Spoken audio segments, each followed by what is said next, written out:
Hello and welcome back to my NBA player ranking countdown, where I'm listing the best players in the NBA in order.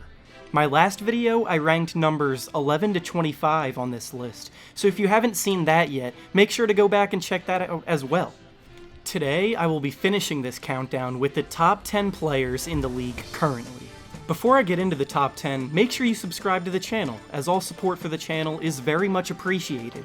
Now, without further ado, here are the top 10 players in the NBA.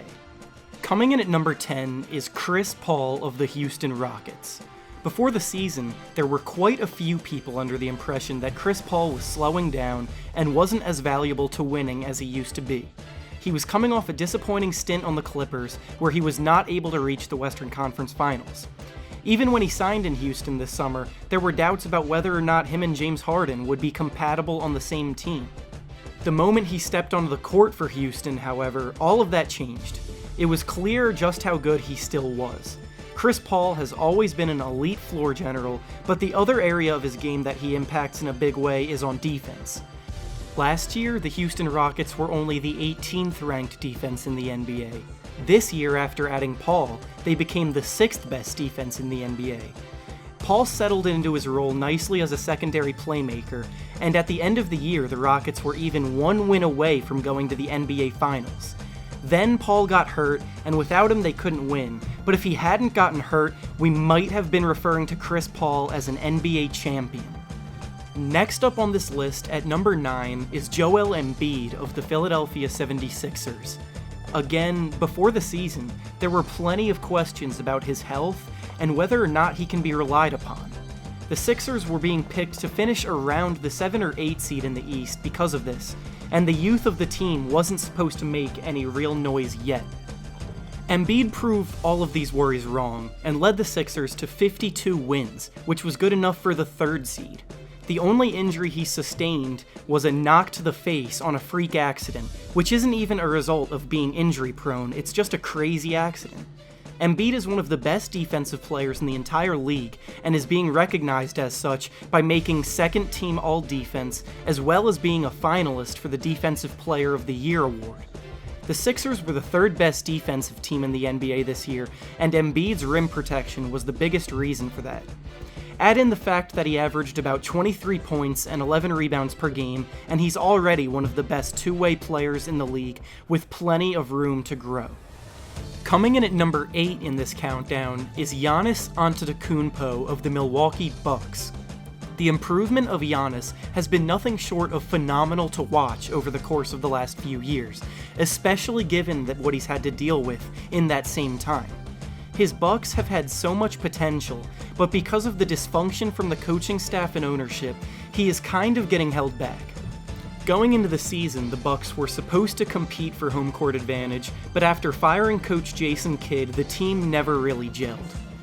Antetokounmpo was the one consistent factor on the team, scoring at a high level, dominating the glass, running in transition, and even improving his playmaking ability. He's nearly unstoppable when he decides to attack the basket, and with his long arms and increasingly strong frame, he's become a matchup nightmare. His weakness is holding him back from being truly great though, and that weakness is his jump shooting. In the future, he very well could be the best player in the league, but right now he still has yet to win a playoff series, so he sits at number 8. Up next at number 7 is Russell Westbrook of the Oklahoma City Thunder. Last year, Russ lit the league on fire by averaging the first triple-double since Oscar Robertson, but then he got eliminated in the first round. The common response to this was that he had no help and that if he had good players around him, things would be different. Well, this year he got Paul George and Carmelo Anthony, in addition to already having a solid anchor in Steven Adams, and things didn't really change at all. Russ once again averaged a triple-double this season, but there wasn't nearly as much hype around it, and for good reason. Even with a better team, the Thunder once again got eliminated in the first round, only this time it was against a team led by a rookie and a defensive specialist center. Russ's do-everything play style is great for racking up numbers, but in 2 straight years now without Kevin Durant by his side, it has been proven to be difficult to win with him playing like that. His talent is undeniable, but his IQ for the game really holds him back at times. He has the ability to play as well as anyone in the top 5 at any time, but he doesn't have the discipline to play smart at the times he needs to. Next up at number 6 on this list is Anthony Davis of the New Orleans Pelicans. This year, Davis took a huge step forward in his career and led his team to their first playoff series win of his career. His Pelicans swept the Trailblazers after Davis played phenomenally in the series, which was the case for his game the entire second half of the season. After DeMarcus Cousins went down with an injury, Davis took his game to another level and became a legitimate MVP candidate as a result. He made first-team All-Defense this year after leading the league in blocks, and posted his most efficient season of his career with a 61.2 true shooting percentage. His postseason success ended against the Warriors, but he was able to win at least one game against them, which is more than the Cavaliers can say about their finals matchup against the Warriors. As long as he continues to trend at the rate he has been, he will be in the conversation for the league's best player sooner rather than later. Starting off the top 5, at number 5 is Kawhi Leonard of the San Antonio Spurs. This year was a weird one for Leonard, as he missed all but 9 games this season due to injury, but needless to say, that doesn't change much about how good of a player he is. He's a 2-time Defensive Player of the Year whose offensive game continues to develop. The problem with him pretty much not playing in a year is that you don't know how good he will be when he returns, and it's even more difficult to compare him to other players who continued to improve this season when he wasn't playing. Other players like Giannis and Anthony Davis have been elevating their game and are close to closing the gap on Kawhi, but it's not fair to put those players above Leonard yet until they accomplish more in the postseason. This is going to be a big summer for Kawhi, as he may be on the move through trade, so wherever he is playing next, he will have a lot to prove on the court. Next up at number 4 is the player that will more than likely win MVP of the league this season, James Harden of the Houston Rockets. Last year, Harden embraced the point guard role and immediately created the most points in NBA history for a season. This year, the Rockets added point guard Chris Paul, and he proceeded to win the scoring title. He's built to create points and is a one-man offensive unit. He can break down any defender off the dribble and score with ease. Additionally, his defense is now very much improved from the days where he used to get clowned for it, and he has become an effective player on that end of the floor. The Rockets had the best record in the NBA and made it to the Western Conference Finals. They even got a 3-2 lead in the series, but then Chris Paul got injured, and Harden was simply outmatched by the stacked Golden State Warriors.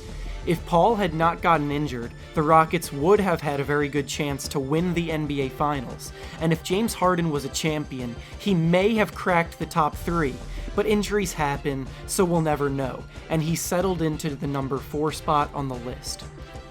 At number 3, we've got Steph Curry of the Golden State Warriors. I went back and forth between ranking Steph at 2 or 3 so many times, but ultimately, the NBA Finals were the deciding factor for locking him in at 3. He once again got beat out by a teammate for Finals MVP, and he had a historically bad Game 3 in the series. That doesn't change the fact that he's easily one of the best 3 players, however. He makes all of his teammates better, as evidenced by the fact that every player on the Warriors has a higher net rating when they play at the same time as Steph. His shooting efficiency is also incredible, which is no surprise because he's widely viewed as the best shooter in the history of basketball. When he's on, the Warriors are at their absolute best and can beat any team with ease. Now at number 2 is Curry's teammate Kevin Durant. Durant has played for the Warriors for 2 years now, and in that span, the Warriors have won the finals twice, and Durant has taken home finals MVP honors twice. The biggest debate on this list is deciding who is the best player on the Warriors, but on the biggest stage, Durant showed he was the one who performs the best. That, for me, was the deciding factor in the ever-so-close case between him and Steph Curry for who's better. Additionally, Durant is a better defender, so that gives him another edge over Steph Curry, and as you can see from the rest of my list, I do value defense. Now, finally, at number 1, the top spot on this list is, of course, LeBron James. James has been the best player in the league for a good decade and somehow has shown no signs of slowing down.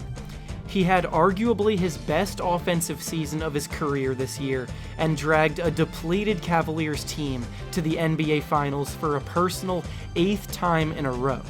He was severely outmatched in the finals against the Warriors' super team, so holding the loss against him would be ridiculous, and it doesn't change anything about how impactful, productive, and important LeBron James is as a player. And with that being said, that concludes my countdown. Let me know your thoughts in the comments below. Also, be sure to like the video and subscribe to the channel for weekly NBA content. Follow me on Twitter at hoopsreference as well. And with that being said, I'll see you guys next video.